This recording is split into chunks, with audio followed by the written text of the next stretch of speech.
Olá, sou o professor João Ronaldo Soares, educador social da Casa do Garoto, ligado ao serviço de convivência e fortalecimento de vínculos de adolescentes e jovens de 15 a 18 anos. Sejam todos muito bem-vindos à nossa 15ª aula do curso de Almoxarife Estoquista. A aula de hoje nós vamos abordar um tema muito importante no exercício da profissão, que são as estruturas de armazenagem e como funciona o endereçamento dos produtos que são guardados no depósito, que nós chamamos de itens, não é mesmo? Então, como vocês sabem, o almoxarifado funciona como uma cidade. Nós vamos ver como é que funciona esse endereçamento, ok? Então, vamos começar a nossa aula de hoje. Estruturas de armazenagem. Porta-pallets. Encontram-se disponíveis no mercado basicamente três tipos de estrutura porta-pallets: porta-pallet convencional, porta-pallet de dupla profundidade, porta-pallet deslizante, similar às estantes que temos em nossas casas ou que vêm em lojas, com a diferença de que suas prateleiras são mais profundas. Bom, vamos nos recordar o que seria pallet, né, gente? Pallet, como nós já vimos nas aulas anteriores, são aqueles dormentes de madeira onde são colocados os produtos para serem transportados pelas empilhadeiras e outros veículos transportadores, como carrinhos de mão, né? Paleteira, e aí vai por aí diante. Então, essas estruturas, elas guardam, em vez de guardar os produtos, elas guardam os pallets, né? Como nós estamos vendo na figura ao lado, aqui nós estamos vendo unidades paletizadas, que são o quê? Uma sequência de produtos separados para determinado cliente, que é uma empresa, né? Ou pode ser também uma pessoa física, mas normalmente uma empresa, e que aguarda o momento de ser levado para a expedição e a transportadora levar até o cliente final. Então nós temos três tipos e nós vamos ver cada uma delas, como funciona, né? E para que serve, que é muito importante a gente conhecer a função do almoxarife estoquista. As seguintes estruturas porta-pallets operam formando blocos. Pushback, LIFO. O modelo mais simples segue o desenho de uma estante. Estamos vendo aí, ó, nesse desenho, né, que tem uma empilhadeira. É uma estante como a gente tem em casa, em que fica encostada na parede, porém suas prateleiras são inclinadas, mais altas no fundo e mais baixas na frente, de modo que os pallets escorregam sozinhos para frente. Assim é desnecessário esticar os braços para apanhar os volumes está indo no fundo, mesmo porque os garfos das empilhadeiras não os alcançariam. Então, nós estamos vendo aí no desenho, né? É uma espécie de uma estante em que a gente vê que a parte traseira é mais alta e a parte dianteira mais leve. É natural que tenha freios, né? Nesses pallets, a empilhadeira chega, solta o freio e aí então o pallet desliza para que a paleteira possa transportar o conteúdo do material, né? Então vamos em frente. Esse modelo denominado pushback, ali, né, pushback, empurrar de volta em português, pois ao se colocar cada volume do pallet, os que já estão no lugar precisam ser empurrados para trás. Daí o nome do sistema UEPS. O último que entra é o primeiro a sair. Ou LIFO em inglês, last in, first out. Last in, first out, como está ali, né? Aí nós temos aí os porta-pallets pushback, né, que são volumes que são armazenados nessas roldanas aí, como vocês estão vendo. São pallets dinâmicos, são estruturas dinâmicas de armazenamento pallets. Olha lá, como eu disse, estrutura dinâmica ou porta-pallet dinâmico, FIFO, first in, first out, né? O primeiro que entra é o primeiro que sai. Esse segundo modelo é semelhante ao que acabamos de ver, com a diferença de que a estante fica no meio do espaço, de modo que é operado tanto para frente quanto para trás. Isso torna a estrutura muito mais funcional, pois as operações podem ser simultâneas, carregando-se para frente e descarregando por trás ao mesmo tempo. Então nós temos aí, né, duas entradas. Na parte dianteira aqui o produto é armazenado e lá atrás ele vai sendo absorvido, né? Vai sendo deslocado para atender as demandas da empresa. Nessa estrutura, o primeiro pallet que está é o primeiro que sai. Sistema PEPS, ou FIFO, First In, First Out, né? O que faz com que os produtos sejam utilizados na mesma sequência de chegada ou de produção, diferentemente do sistema anterior, né? Então, a gente está vendo aqui as paleteiras, né, colocando o produto na entrada e a outra empilhadeira pegando esses produtos. O primeiro que entra é o primeiro que sai. Por isso, First In, First Out. Ou FIFO, né? Primeiro que entra, primeiro que sai.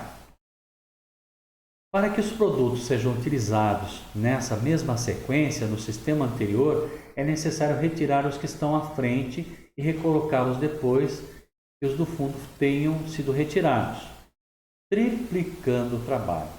Nesses porta-pallets dinâmicos, as prateleiras também têm inclinação, porém são rolantes, possuindo um sistema de freios e de separação dos pallets, os quais regulam o deslizamento e evitam que se choquem uns com os outros. Então, um sistema muito bem organizado, planejado e com controle de deslocamento desses materiais. Vocês imaginem um pallet pesando perto de algumas toneladas, escapar e vir em cima do carregador. Então, tem todo um programa de segurança, né, gente? Drive-in e drive-thru. A gente ouve falar disso no fast food, né? Quando a gente vai comprar produtos, gêneros alimentícios, retiramos no próprio local. Aqui nós vamos falar de sistema de armazenamento, drive-in e drive-thru. Outros dois modelos são as estruturas chamadas drive-in, fala-se drive-in, dirigir-se para dentro, e drive-thru, né? Dirigir através. Elas seguem os mesmos modelos de manuseio das estruturas anteriores. No modelo drive-in, a operação dos pallets é feita apenas por um lado, e eles são empilhados na sequência da chegada e retirados na ordem inversa, primeiro os últimos e por último os primeiros, conforme o sistema WEPS.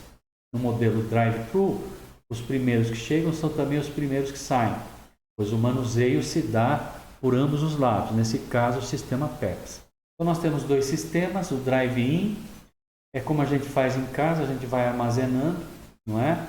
E aí pelo período de validade dos produtos a gente precisa pegar os mais velhos, a gente pega lá do fundo, né? E os mais novos ficam na frente, né? E a gente tem que consumir sempre o mais velho para não perder o produto que tem prazo de validade. Por isso que é o primeiro que entra, é o primeiro que sai. E tem o modelo inverso, que é o drive-thru, né? E os primeiros que chegam são os primeiros que saem, trazendo dinamismo na movimentação de materiais dentro dos almoxarifados. Essas estruturas não possuem prateleiras propriamente, né? Apenas suportes para pallets, como a gente está vendo na figura ao lado, né? Não tem prateleira, é uma estrutura onde vai guardando os pallets, né? Como se fossem longarinas, vigas de madeira que apoiam a fixação das tábuas nos pallets, já que as empilhadeiras adentram nas estruturas e por essa razão sua utilização inicia-se pelo último andar e vai descendo até o térreo. Armazena-se a mercadoria de cima para baixo. Certo, gente? Então, para que o produto mais velho fique embaixo, o mais novo em cima. Então, eu vou retirando os produtos dentro do seu prazo de validade, não é? Outras estruturas, então vamos lá, demais estruturas de armazenagem. Outras estruturas comuns em almoxarifados e que também podemos encontrar em nossas próprias casas são estantes ou prateleiras simples. As estantes ou estruturas de prateleiras são utilizadas para armazenamento de itens de menor volume e peso, de modo geral ou de pequena quantidade. Então, nós estamos vendo aí, né, que não tem prateleira, são vigas de sustentação, onde se coloca produtos, aí, ó, cantilevers, nós estamos vendo, né? Aqui uma empresa que trabalha com tubulação de aço, então os tubos são colocados ali, né? Nós temos aqui também exemplo de cantilevers, essas cantoneiras onde recebe armazenagem de produtos não de muitas quantidades, mas que tem um fluxo de movimento maior. As prateleiras ou cantilevers são utilizadas para materiais com comprimentos longos, como é o caso de canos, né? Vigas de aço, placas.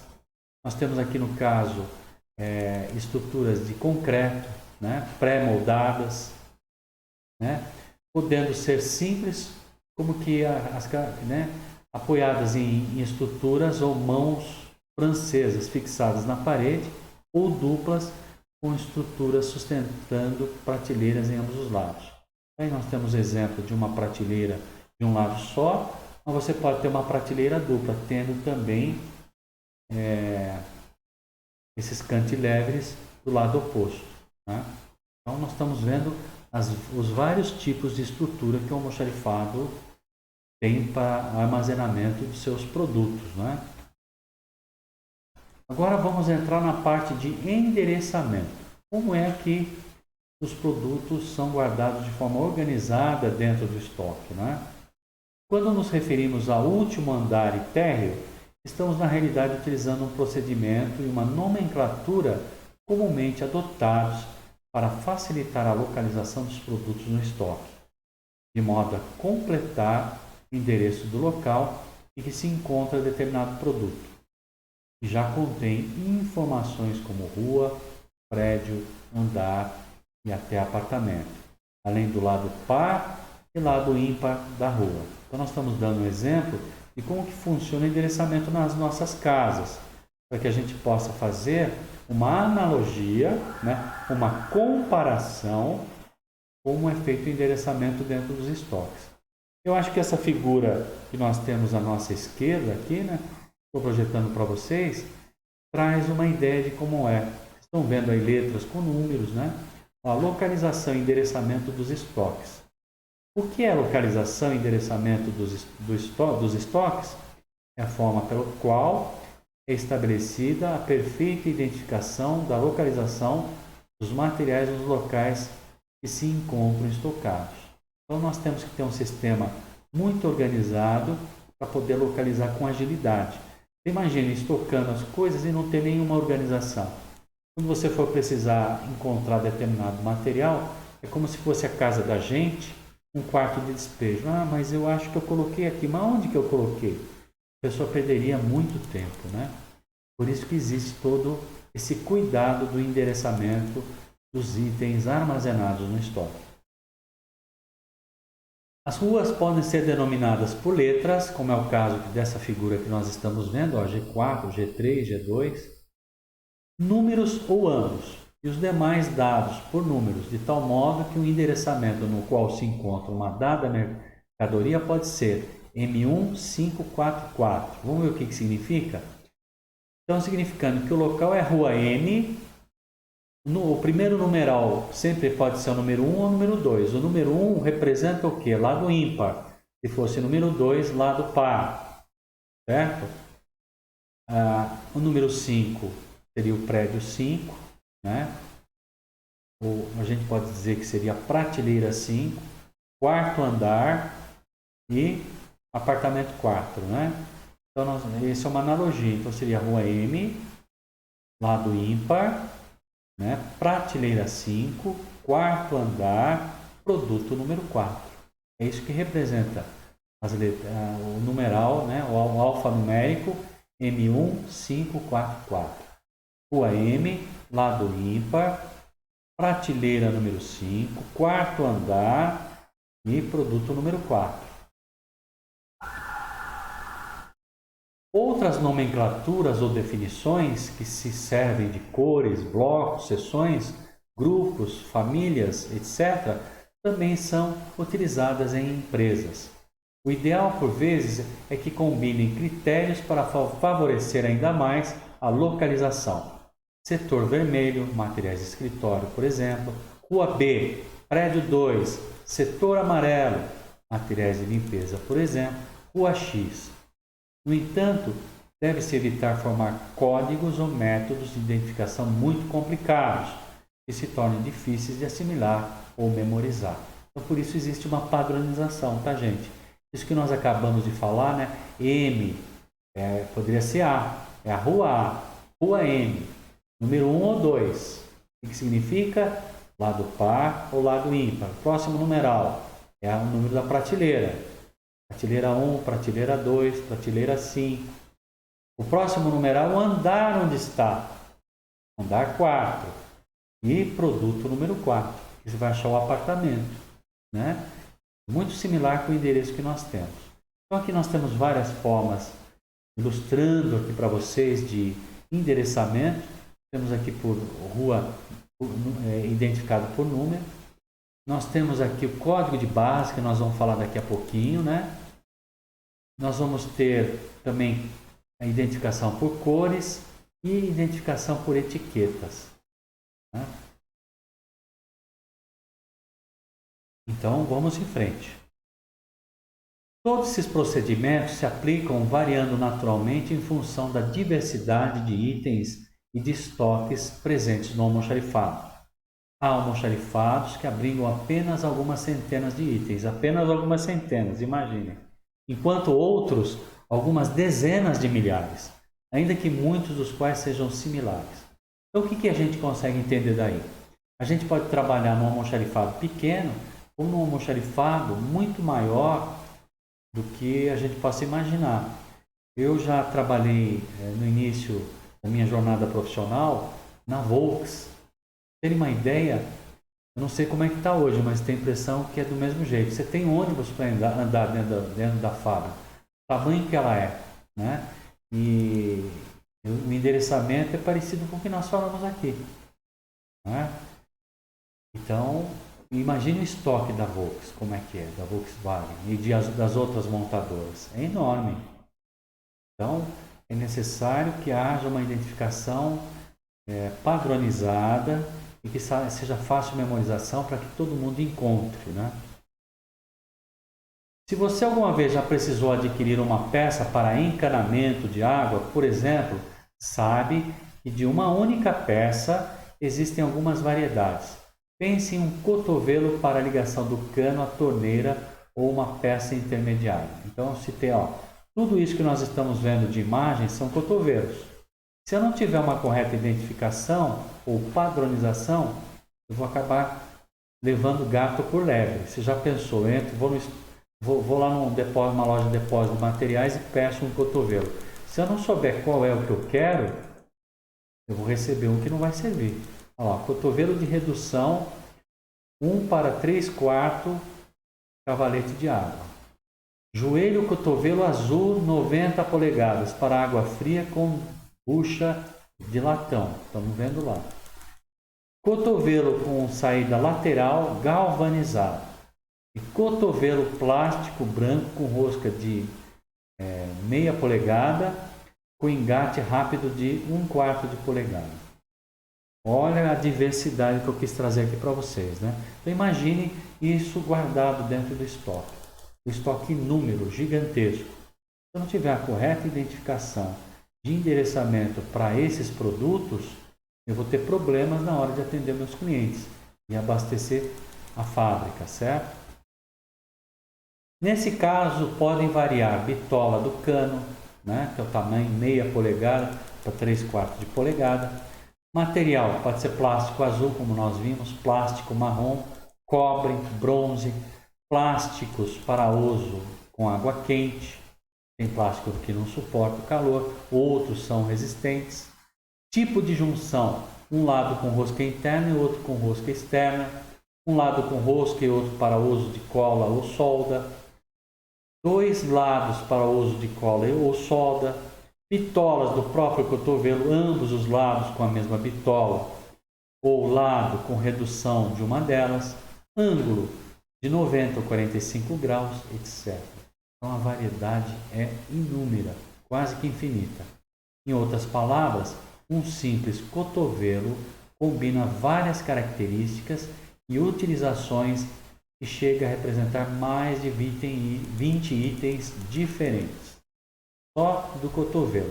Imagine as outras peças automotivas, por exemplo. Em muitos almoxarifados, os endereços são sinalizados com etiquetas de código de barras, como a gente está vendo ali, né? A gente está acostumado a ver código de barras nos supermercados, né? A gente vai pegar um produto, ele está identificado assim. Quando a gente leva para pagamento no caixa, a moça passa pelo leitor de código de barra e o preço é contabilizado. No almoxarifado não é diferente, né? Com o auxílio de software de gestão do armazém, nos pallets, volumes, caixas, peças, etc., e nas estruturas porta-pallets ou prateleiras. Então, a informatização, né, a automação na gestão de estoques facilitem muito o armazenamento desses materiais, economizando tempo e qualidade em nosso trabalho. Por essa razão, é fundamental que toda a mercadoria seja devidamente identificada e as etiquetas sejam preservadas no manuseio dos volumes ou pallets. Nessa etapa do processo, o software, como a gente está vendo ali, né, dispõe de recursos que auxiliam bastante o trabalho, pois classifica os diferentes produtos de modo que sejam armazenados, respeitando classes ou grupos determinados, isto é, ele define os endereços em que devem ser colocados os produtos de cada grupo ou classe, seguindo os critérios da empresa. Então, aqui nós temos um sistema de endereçamento automatizado, com inteligência artificial, né? Nós estamos na 4ª Revolução Industrial, onde você está vendo aí várias ramificações. Dependendo do tipo de produto, ele é deslocado para uma esteira diferente, conforme o seu grupo de família de produtos, para ser armazenado exatamente no local que deve. Para que no momento em que você precise localizar esse objeto, ele seja facilmente identificado. E na hora de se fazer o inventário, né, que a gente já falou tanto, seja mais eficiente, mais fácil e dê pouca diferença. O ideal é não dar diferença nenhuma, né, entre o material que está estocado e aquilo que está no sistema. Essa classificação pode ser baseada em inúmeras características, né, dos materiais ou produtos, como valor, custo, frequência de uso, quais produtos são utilizados em determinada etapa de produção, dimensões, que é o tamanho, peso, validade, linha de produtos, marcas, etc. Então, tudo isso para citar para vocês as várias maneiras de se separar os produtos por famílias, tá? Ao mesmo tempo, o software auxilia na seleção das estruturas de armazenamento e de pallets mais apropriadas. A inteligência artificial entrando com força total nos estoques. E, professor, vai chegar um tempo que a gente pode perder o emprego? Sem dúvida. Por isso que é importante a atualização constante, né? Se você não vai fazer mais esse trabalho, que é automatizado, precisa de alguém operando as máquinas. Por isso que é importante a nossa atualização profissional constantemente. Produtos novos que não eram utilizados devem ser classificados e codificados para que possam ser endereçados e localizados de forma correta quando requisitados, não é? Então, nenhum produto que chegue no estoque pode ficar esperando, ele tem que ser armazenado rapidamente. Um dos instrumentos utilizados nessa tarefa é o coletor de dados de etiqueta de código de barras, barcode. Então, nós estamos vendo aí, parece um celular, né? Então, ele está sendo conectado, né, para fazer a leitura dos códigos de barras ali. E veremos a seguir, cuja função é fornecer o endereçamento que deve ser atribuído ao produto que chega.